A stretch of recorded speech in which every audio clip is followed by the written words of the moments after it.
Hello students. तो जैसा कि आपका कल हिंदी का पेपर है तो मैं सोच रहा हूँ कि थोड़ा सा जितना मुझे टाइम मिल पाए मैं मेन टॉपिक को कवर कर दूँ।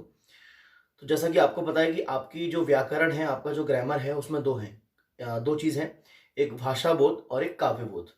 तो मैं आपके लिए जो है वो भाषा बोध स्टार्ट किया है मैंने। फर्स्ट पार्ट है ये भाषा बोध का। और भाषा बोध में हम सबसे पहले पढ़ने वाले हैं मुहावरे और लोकोक्ति। तो सबसे पहले तो इनके बारे में जान लो कि क्या होता है ये मुहावरा और क्या होता है लोकोक्ति। इंग्लिश में मुहावरे को बोलते हैं इडियम और लोकोक्ति को बोलते हैं प्रोवर्ब्स। क्या बोलते हैं? प्रोवर्ब्स। लोकोक्ति का एक और नाम होता है, आपने सुना होगा, कहावत। सुना है ना? कहावत, प्रोवर्ब। अब समझिए मुहावरा क्या होता है।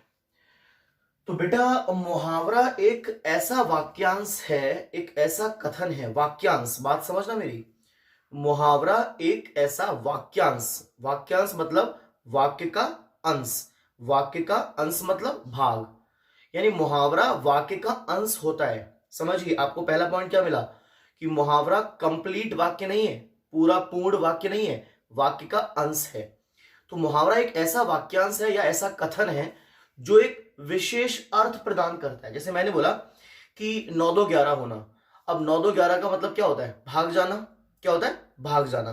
तो यार 9 2 11 का एग्जैक्ट मतलब क्या होता है कि 9 + 2 इज इक्वल टू 11, 11 होना। लेकिन वो अर्थ नहीं निकल रहा, इसका मतलब निकल रहा है भाग जाना, एक विशेष अर्थ। तो मुहावरे की डेफिनेशन आपको याद हुई? बोलो कि जब मुहावरा एक ऐसा, सुनो है ना, मुहावरा एक ऐसा वाक्यांश है, कंप्लीट वाक्य नहीं है, वाक्य का अंश है, एक वाक्य का भाग है। तो मुहावरा एक ऐसा वाक्यांश है जो विशेष अर्थ प्रदान करता है। मुहावरा एक ऐसा वाक्यांश या कथन है जो विशेष अर्थ प्रदान करता है। इधर देखिए क्या लिखा है। मुहावरा एक ऐसा वाक्यांश या कथन होता है जो एक विशेष या अलग अर्थ देता है या प्रदान करता है। अच्छा, तो अब मैं आपसे पूछता हूं कि मुहावरे का प्रयोग क्यों करते हो? हम मुहावरे का प्रयोग करते हैं ना, 9 2 11 हो जाना, ये लिखा हुआ है आंख का तारा, आंख की पुतली। क्यों? भाषा को, जो हम भाषा बोल रहे हैं, इस भाषा को आकर्षक बनाने के लिए। आपने देखा होगा लोग इसको डेली यूजेस में भी लेते हैं ना, प्रतिदिन इसका प्रयोग करते हैं। क्यों? अपनी भाषा को अट्रैक्टिव, आकर्षक, विशेष, स्पेशल बनाने के लिए। तो कोई पूछे इसका प्रयोग क्यों करते हैं तो अपन बोल सकते हैं इसका प्रयोग करने पर भाषा कैसी बन जाती है? आकर्षक, इफेक्टिव, प्रभावपूर्ण और रोचक, यानी रोमांटिक, है ना। कैसी? आकर्षक, प्रभावपूर्ण तथा रोचक बन जाती है। बात समझ आई? तो मुहावरे की डेफिनेशन आप लिख सकते हो, जरा एक बार अपने मन में ही रिपीट कीजिए, है ना। उसके बाद आगे लोकोक्ति पे आइए जब आपका मुहावरा कंप्लीट हो जाए। मैं आगे लोकोक्ति स्टार्ट करता हूं, आप वीडियो को पॉज करके, वीडियो को पहले पॉज करें, फिर पूरा मुहावरा कंप्लीट एकदम रिपीट करें, फिर लोकोक्ति पर आए। ठीक है? अब लोकोक्ति देखो। तो लोकोक्ति समझ में आ रही होगी, लोक प्लस उक्ति, है ना। समझिए, लोकोक्ति में वैसे मैं आपको बता दूं, अगर हम संधि देखें तो ये गुण स्वर संधि है, लोक प्लस उक्ति यानी लोकोक्ति। अच्छा समझिए, मैंने कैसे पहचानी कि गुण स्वर संधि है? गुण स्वर संधि में सेकंड वाले वर्ड पर ए या फिर ओ, रमेश, है ना, धीरेश, जितने भी होते हैं, या ओ, है ना, ये वाला ओ को, लोको, ये आता है ओ। और जब इसको तोड़ते हैं तो जब सेकंड वाला वर्ड जो होता है, शब्द होता है, उसमें ऊ हो जाता है, जैसे लोक प्लस उक्ति। तो संधि अगर आपको, वैसे तो आपके 12th वालों के शायद एग्जाम में नहीं है ना। अब समझिए, लोक प्लस उक्ति। लोक का मतलब क्या होता है? संसार। और उक्ति का मतलब क्या होता है? कथन, स्टेटमेंट। यानी लोकोक्ति शब्द लोक प्लस उक्ति शब्दों से मिलकर बना है, इन दो शब्दों से मिलकर बना है, जिसका अर्थ क्या होता है? मतलब अपन ये बोल सकते हैं कि लोकोक्ति यानी जो संसार में कथन बोला जाए, जो संसार में कथन प्रचलित हो, उसको लोकोक्ति कहा जाता है। और अगर कोई पूछे कि लोकोक्ति किससे मिलकर बना है, तो आप बता देना कि लोकोक्ति लोक प्लस उक्ति, यानी संसार में जो उक्ति, कथन फेमस है, प्रसिद्ध है, उसको बोलते हैं लोकोक्ति। क्या बोलते हैं? लोकोक्ति। अच्छा, मैं एक पॉइंट बताना भूल गया मुहावरे के बारे में, ये याद रखना कि मुहावरा जो है वो एक अरबी शब्द है। कौन सा? अरबी शब्द है मुहावरा, इसको इंग्लिश में ईडियम बोलते हैं। अच्छा, लोकोक्ति को मैंने आपको स्टार्टिंग में ही बताया था, क्या बोलते हैं? कहावत। क्या बोलते हैं? कहावत। अच्छा, मैंने इतना पढ़ लिया मुहावरा और लोकोक्ति के बारे में।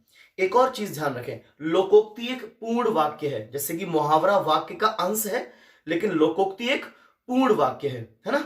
मुहावरा कंप्लीट अर्थ, उसका विशेष अर्थ देता है, लेकिन पूर्ण वाक्य नहीं होता। तो अब इन दोनों के बीच में अगर डिफरेंस की बात आए तो हम डिफरेंस कैसे लिखेंगे? ध्यान दो कि मुहावरा वाक्य का अंश होता है, वाक्य का भाग होता है, जबकि लोकोक्ति पूर्ण वाक्य होती है। क्लियर? ओके। यह जो यूज होता है वो भाषा में चमत्कार उत्पन्न करता है, चमत्कार लाएगा, लेकिन ये भाषा में स्थिरता लाएगी, ये चमत्कार नहीं लाती, है ना। मुहावरे छोटे होते हैं, जबकि लोकोक्ति कंपैरिजन की जाए तो बड़ी और भावपूर्ण, यानी कंप्लीटली सेंस देती है, उसका कंप्लीटली भाव निकलता है। और उदाहरण एक एक आप लिख सकते हो। तो आपको यहां समझ आया कि मुहावरा क्या है, लोकोक्ति क्या है। इन दोनों को एक बार वीडियो पॉज करके पहले रिवाइज करें कि मुहावरा एक वाक्य का अंश है जो एक विशेष अर्थ प्रदान करता है। ठीक है, वाक्य का अंश जो विशेष अर्थ देगा, अलग अर्थ देगा। ओके। अच्छा, मुहावरा अरबी भाषा का शब्द है। लोकोक्ति क्या है? लोक प्लस उक्ति, यानी जो संसार में जो कथन, संसार में लोक में जो उक्ति है, कथन है, वो प्रसिद्ध हो, उसको लोकोक्ति बोलते हैं। क्या बोलते हैं? लोकोक्ति। लेकिन लोकोक्ति एक पूर्ण वाक्य होती है। तो पहला डिफरेंस यही है, ये वाक्य का अंश है, ये पूर्ण वाक्य है। ओके। दूसरा क्या है कि मुहावरे जो भाषा में चमत्कार लाते हैं, लेकिन लोकोक्ति भाषा में चमत्कार नहीं, स्थिरता लाती है। क्या लाती है? स्थिरता। ठीक है। उसके बाद मुहावरे छोटे और ये बड़ी और भावपूर्ण, उसके एग्जांपल। एक और चीज, जैसे मुहावरे में हम आंख का तारा, आंख की पुतली, यानी यहां हमने लिंग भी चेंज कर सकते हैं। यानी ये मुहावरे जो होते हैं ये वचन और लिंग के आधार पर बदले जा सकते हैं। काका की कर दिया, है ना। लेकिन जो लोकोक्ति है ये वचन और लिंग के आधार पर बदले नहीं जा सकते। तो ये कुछ डिफरेंस है इन दोनों के बीच। अगर आपको लंबा करना हो तो आप एक डिफरेंस और लिख देना कि ये वचन और लिंग के आधार पर बदले जा सकते हैं, ये बदले नहीं जा सकते। चलिए, हाँ, एक और चीज, अगर आपको एक्चुअल में ये पसंद आया हो, क्योंकि वैसे तो मैं इंग्लिश का टीचर हूं, लेकिन मैं हिंदी पढ़ा रहा हूं आपको, क्योंकि आपका कल एग्जाम है, मैं आपकी हेल्प करना चाहता हूं। लेकिन अब इस वीडियो को थोड़ा प्रमोट कीजिए, आगे बढ़ाइए, जिससे कि मुझे थोड़ा लगे कि हाँ, मैं आपके लिए मेहनत कर रहा हूं तो सही कर रहा हूं, है ना। क्योंकि ज्ञान बांटने से बढ़ता है, ये चीज गलत नहीं है। मैं ज्ञान आपको बांट रहा हूं ना, तो आप भी इस ज्ञान को आगे तक पहुंचाओ, अपने फ्रेंड्स तक पहुंचाओ। वो कंपटीशन की भावना, वो प्रतिस्पर्धा वाली भावना को साइड में रखो और मेरी वीडियोस को प्लीज प्रमोट कीजिए। मैं आगे भी आपकी वीडियोस लाता रहूंगा हिंदी की, है ना। मैं आज आपको 3 से 4 मेन टॉपिक अच्छे से पढ़ाने वाला हूं। धन्यवाद।